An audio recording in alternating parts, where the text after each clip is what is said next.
Today we're going to be learning how to do a pixie cut on a client who has little to no hair.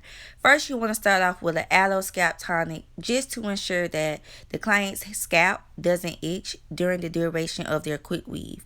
You want to make sure that you massage it and rub it in to make the client feel good, but to also ensure that the product penetrates through the scalp.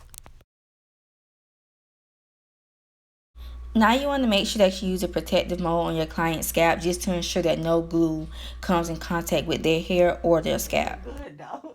Does it? Yeah. It's nice and cool.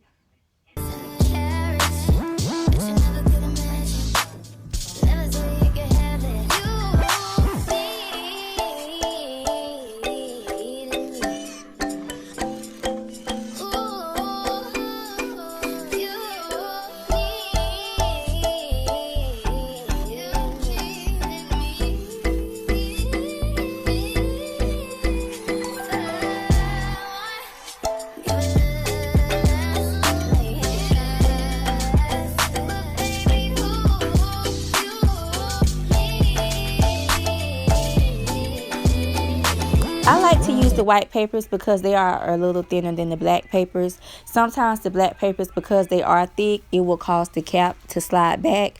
So the white papers have my vote. But it's really your preference. You can juggle between the two to see which one works best for you.